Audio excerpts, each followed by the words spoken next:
అందరికీ నమస్కారం. కార్యక్రమం ప్రారంభించే ముందు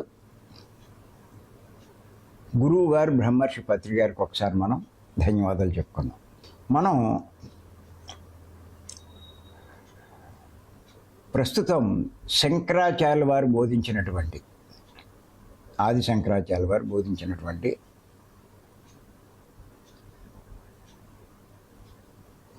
ఆత్మజ్ఞాని యొక్క గొప్పతనం వివరించుకుంటున్నాం. గొప్ప గొప్ప వాళ్ళు కానీ, మహాత్ములు కానీ, యోగులు కానీ, యోగీశ్వరులు కానీ ఎవరైనా సరే ఆత్మజ్ఞానే గొప్పవాడు అని పేర్కొన్నారు. ప్రతి ఒక్కరిని ఆత్మజ్ఞాని కమ్మని వాళ్ళు బోధించడం జరిగింది. ఇప్పుడు శంకరాచార్య వారి చెప్పుకుంటున్నాం. ఇంతకుముందు పత్రి గారు చెప్పినవి చెప్పుకున్నాం, వశిష్ఠుల వారు చెప్పినవి చెప్పుకున్నాం, శ్రీకృష్ణుల వారు చెప్పినవి కూడా చెప్పుకున్నాం, మేడం బ్లావర్డ్స్కి చెప్పినవి కూడా చెప్పుకున్నాం, ముమ్ముడు వరం బాలయోగి చెప్పినవి చెప్పుకున్నాం. ఇలా ఎంతోమంది చెప్పినటువంటి విషయాలు మనం చెప్పుకున్నాం. ఆత్మజ్ఞాని యొక్క గొప్పతనం అంచేత అవే మనం కొనసాగిస్తున్నాం. ఆత్మజ్ఞానం గురించి చెప్పుకోవడం అంటే ఆత్మ గురించి చెప్పుకోవడం, ఆత్మ గురించి తెలుసుకోవడం, ఆత్మ గొప్పతనాన్ని వివరించుకోవడం. అంచేత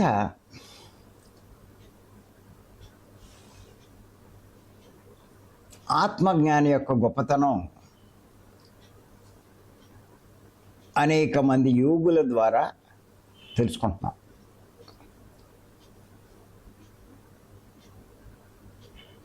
రోజు అదేనా అని మీరు అనుకోవచ్చు. కానీ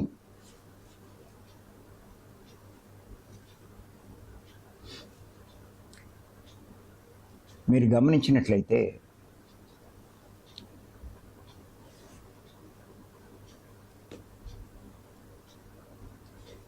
మన జూమ్లోకి వచ్చేవాళ్ళు, భీమవరం వచ్చేవాళ్ళు నేను అబ్జర్వ్ చేస్తున్నా. కొన్నాళ్ళు కంటిన్యూ అవ్వగలుగుతారు,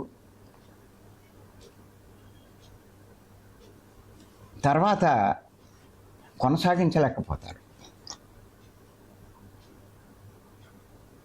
దానికి ముఖ్య కారణం ఏంటంటే ఎన్నాళ్ళు విన్నా అదే కదా చెప్పేది అనే భావం వాళ్ళలో ఉంటుంది. ఇంకేదైనా కొత్తవి వింటే బాగుంటుంది, కొత్తవి తెలుసుకుంటే బాగుంటుంది అని. కానీ ఆత్మ కంటా గొప్పది లేదు, ఆత్మ జ్ఞానం కంటా గొప్పది లేదు అన్న విషయం మనం తెలుసుకోగలిగితే అస్తమానం అదేనా అనే మాట రాదు.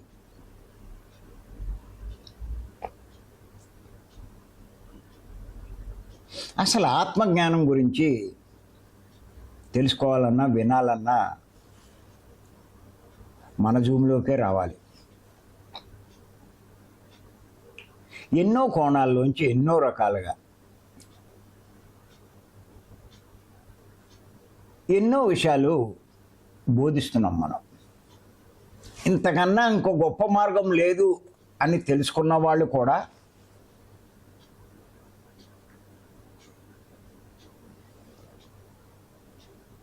కంటిన్యూ ఇదే చెప్తూ ఉంటే బోర్ కొడుతుంది. చాలా విచిత్రం. ఇది ఎంత గొప్ప మార్గమో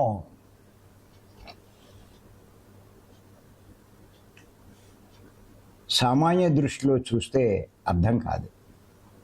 ఎంచేతంటే లోకంలో రెండు రకాల మార్గాలు ఉన్నాయి.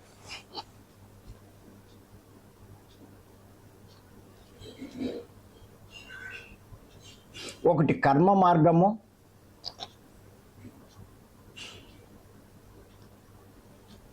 రెండు జ్ఞాన మార్గము. కర్మ మార్గం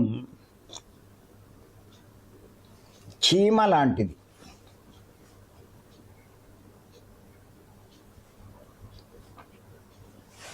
జ్ఞాన మార్గం పక్షి లాంటిది.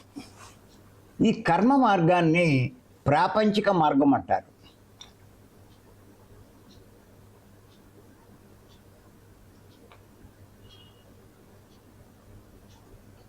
కానీ జ్ఞాన మార్గాన్ని ఆధ్యాత్మిక మార్గం అంటారు. ఈ కర్మ మార్గం దేహానికి సంబంధించింది, జ్ఞాన మార్గం ఆత్మకు సంబంధించింది. ఈ కర్మ మార్గాన్ని చీమ లాంటిది అని ఎందుకు అన్నారంటే,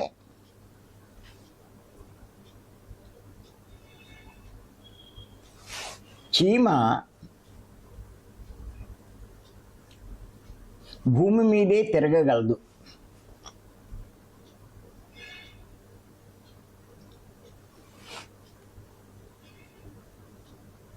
తన చుట్టూ ఉన్నవే తెలుసుకోగలదు.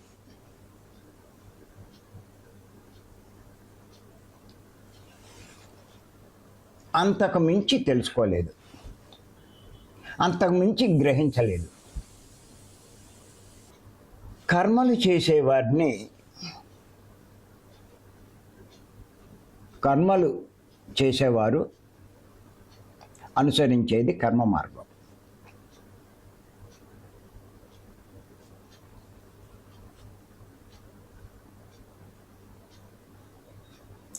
వీరు కర్మలు చేస్తూ ఉంటారు.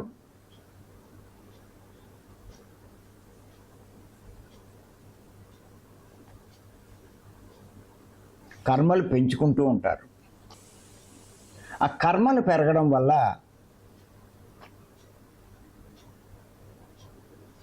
కష్టాలు కూడా పెరుగుతూ ఉంటాయి. ఈ కర్మ మార్గంలో జీవించే వారికి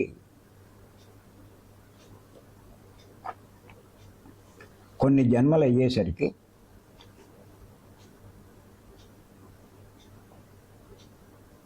కష్టాలు పెరగడం వల్ల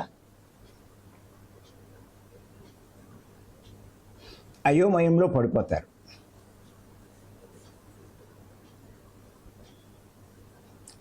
జీవితం ఇలా అయిపోయింది ఏంటి అని బాధపడుతూ ఉంటారు.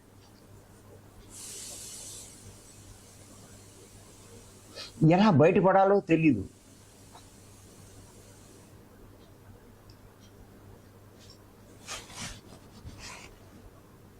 ఏ దిక్కు లేని వాడికి దేవుడే దిక్కు అనుకుంటూ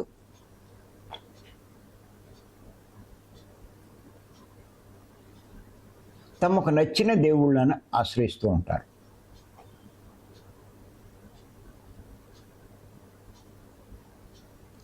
వీళ్ళకి దేవుడు అంటే కూడా తెలీదు, దేవుడు ఎవరో కూడా తెలీదు.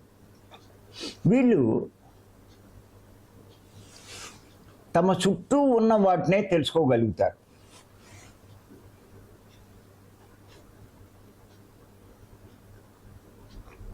వాటికే ప్రాముఖ్యం ఇస్తారు. ఇంకంతకన్నా జీవితం ఏంటి అనుకుంటారు. కానీ జ్ఞాన మార్గం పక్షి లాంటిదని తెలుసుకున్నాం.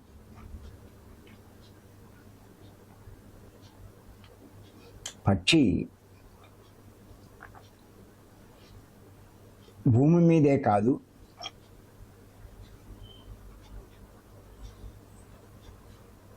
ఆకాశంలో కూడా సంచరించగలదు.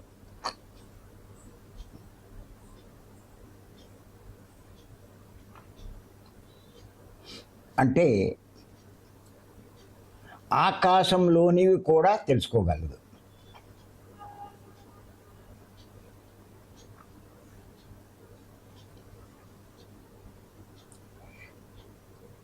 ఇంకా మనం అర్థం కావాలి అంటే ఈ జ్ఞాన మార్గంలో ఉన్నవాళ్ళు, జ్ఞానాన్ని సంపాదించుకున్న వాళ్ళు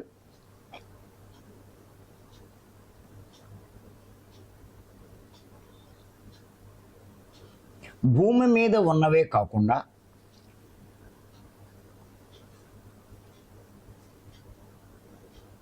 కంటికి కనపడని లోకాల్లో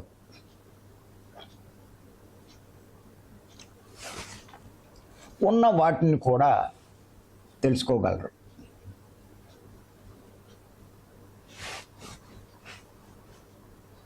ఈ భూలోకమే కాకుండా సృష్టిలో ఇంకా ఎన్ని లోకాలు ఉన్నాయి, ఆ లోకాల్లో ఎవరెవరు ఉన్నారు,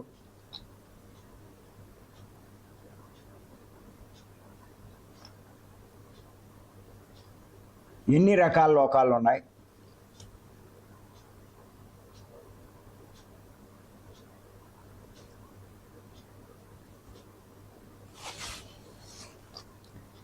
ఏ లోకాల్లో ఎవరుంటారు అన్నీ తెలుసుకుంటారు.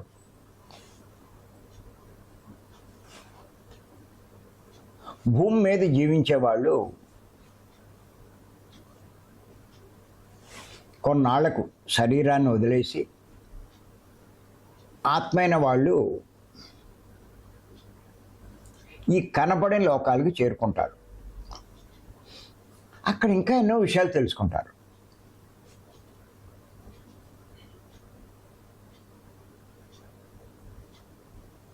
ఆ లోకవాసులు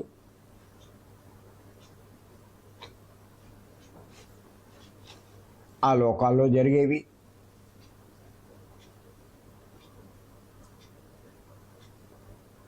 అంతేకాదు భూమి మీద చేసిన కర్మలు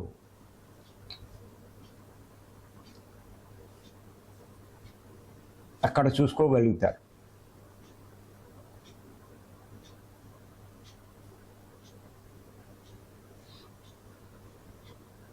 చూస్తే భూమి మీద ఉన్న జీవితానికి చాలా భిన్నంగా కనిపిస్తుంది. అక్కడ ఆశ్చర్యం గొలుపుతూ ఉంటుంది.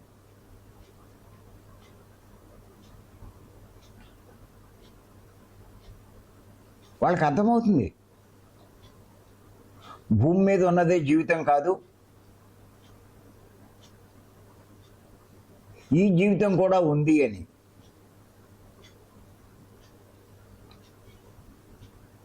కానీ ఇవన్నీ కూడా జ్ఞాన మార్గంలో ఉన్న వాళ్ళకి తెలుస్తుందండి. భూమి మీద ఉన్నప్పుడు అదే జీవితం అనుకుంటారు.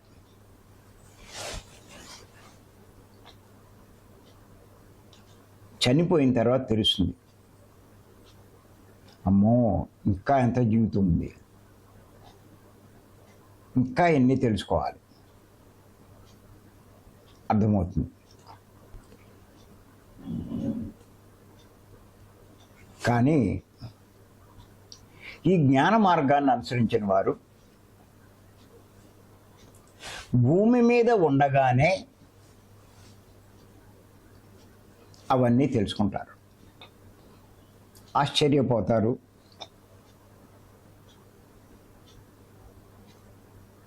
వాళ్ళకి అర్థమవుతుంది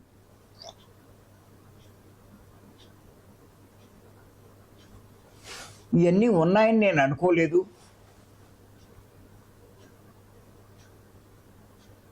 భూమి మీద ఉన్నదే జీవితం అనుకున్నాను, అంత మటుకే ఆలోచించాను. కానీ ఇంకెన్ని ఉన్నాయి, ఎంత తెలుసుకోవాలి, ఇంతే అనుకుంటూ ఎంత తప్పు చేస్తున్నాను అని జీవితాన్ని ఎంతో మార్చుకుంటారు. ఈ జ్ఞాన మార్గంలో ఉన్నవారు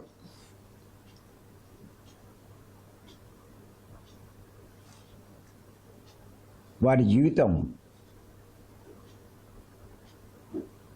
అంతకు ముందు కంటే పూర్తిగా భిన్నంగా మారిపోతుంది. కర్మ మార్గంలో ఉన్న వారి జీవితానికి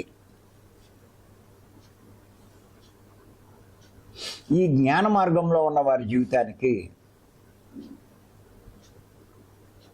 పూర్తిగా భిన్నంగా మారిపోతుంది.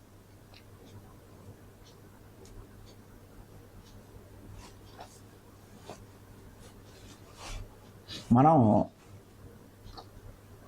ఒక పుస్తకం ఈ మధ్య రిలీజ్ చేసుకున్నాం.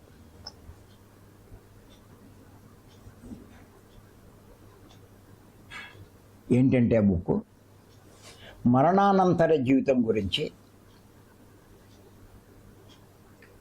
తెలుసుకున్న వారి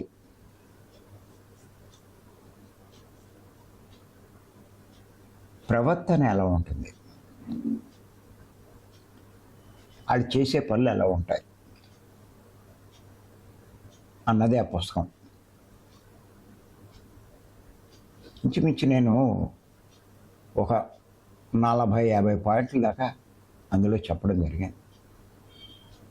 అసలు సంబంధం ఉండదు వాళ్ళ జీవితానికి. ఇప్పుడు ఒక రకంగా చెప్పాలి అంటే మీ అందరి జీవితం కూడా చాలా భిన్నంగానే ఉంటుంది.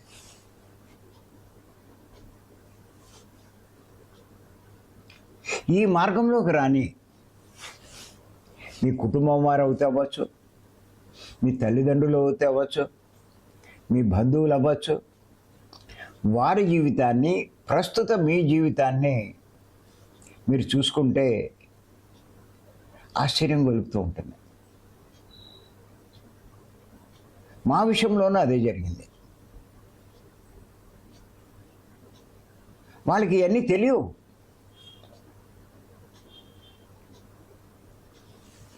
మేము చెబుదామని ప్రయత్నించినా వాళ్ళకి అర్థం కావట్లా. అప్పుడు అర్థం చేసుకున్నాం. వాళ్ళకి ఇప్పుడు మేము చెప్పేది అర్థం కావాలి అంటే వాళ్ళు ఇంకా 50, 100, 200 జన్మలు తీసుకోవాలి అని చెప్పి. దేహపరంగా చూస్తే అంతా ఒకటే రకంగా ఉంటారు, కానీ ఆత్మ విషయంలోనే తేడాలు ఉంటాయి.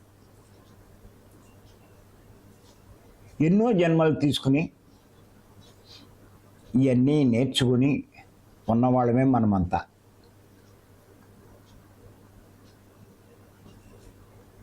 అందుకే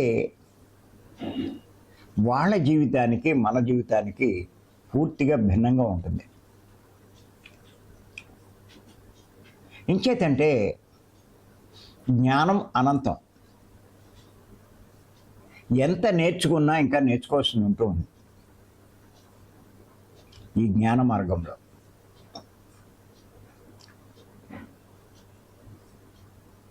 అనంతమైన ఈ జ్ఞానాన్ని ఒక్కొక్క యోగీశ్వరుడు వారి వారి పంధాలో వివరించడం జరిగింది. అందుకే మనం ఏం చేస్తున్నామంటే అంతటి గొప్పవాళ్ళు చెప్పిన సందేశాలు తెలుసుకుంటున్నాం. ఇంకా మన జ్ఞానాన్ని పెంచుకుంటున్నాం. మన ప్రవర్తనలో లోపాలు సరి చేసుకుంటున్నాం. నష్టపోకుండా జాగ్రత్త పడుతున్నాం.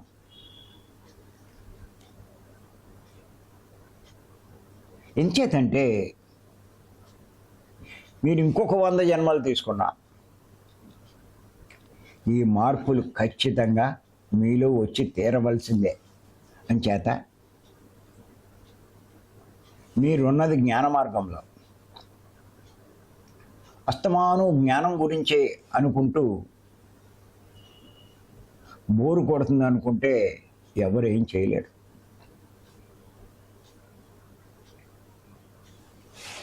ప్రాపంచికంలో మీరు ఎన్ని తెలుసుకున్నా, ఎన్ని సాధించినా, ఎన్ని సంపాదించినా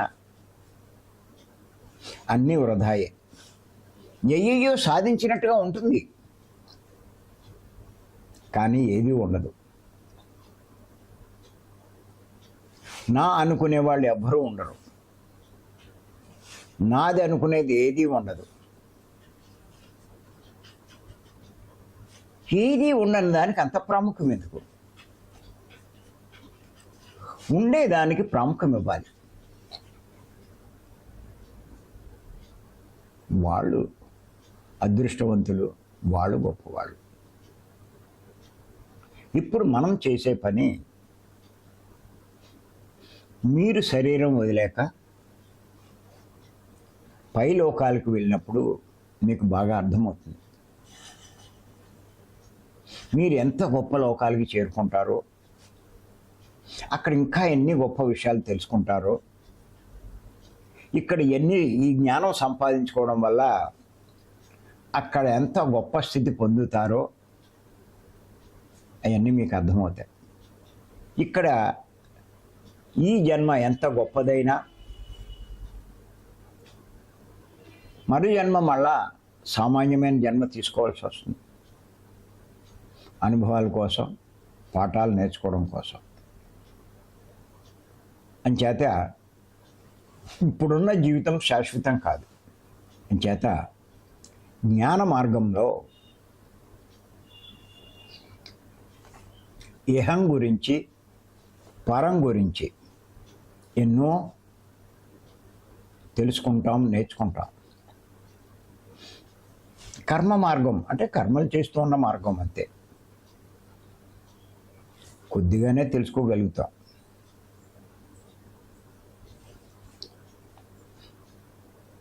అంచేతే జ్ఞాన మార్గానికి మనం ఎక్కువ ప్రాముఖ్యం ఇస్తున్నాం. మనం చెప్పుకోవాలంటే అవి కూడా చెప్పుకోవచ్చు, ఎన్నైనా చెప్పుకోవచ్చు. చేత లోకంలో 2 రకాల మార్గాలు ఉన్నాయని తెలుసుకోండి. కర్మ మార్గము, జ్ఞాన మార్గము. కర్మ మార్గం చీమ లాంటిది, జ్ఞాన మార్గం పక్షి లాంటిది. చీమ భూమి మీదే తిరగగలదు, పక్షి భూమి మీదే కాదు ఆకాశంలో కూడా సంచరించగలదు. చీమ భూమి మీదవే తెలుసుకోగలదు, కానీ పక్షి ఆకాశంలోని కూడా తెలుసుకోగలదు. అంటే పరలోకాలి. ఈ కర్మ మార్గంలో దేహానికి సంబంధించిందే తెలుసుకుంటారు, దేహానికే ప్రాముఖ్యం ఇస్తారు. జ్ఞాన మార్గంలో ఆత్మ గురించి తెలుసుకుంటారు, ఆత్మకి ప్రాముఖ్యం ఇస్తారు. ఈ కర్మ మార్గంలో తన చుట్టూ వాటినే తెలుసుకుంటారు. జ్ఞాన మార్గంలో సమస్త లోకాలకు సంబంధించినవన్నీ తెలుసుకుంటాడు. ఇప్పుడు మనమంతా కూడా ఈ జ్ఞాన మార్గాన్ని అనుసరిస్తున్నాం. ఇంచేత గొప్పవాళ్ళు చెప్పిన విషయాలని మనం తెలుసుకుంటూ వాటి మీద అధ్యయనం చేస్తూ ఎంత జ్ఞానం మనం పెంచుకోగలిగితే మన భవిష్యత్తు అంత బాగుంటుంది. మరి అవకాశం ఇచ్చిన మీ అందరికీ ధన్యవాదాలు. Thank you.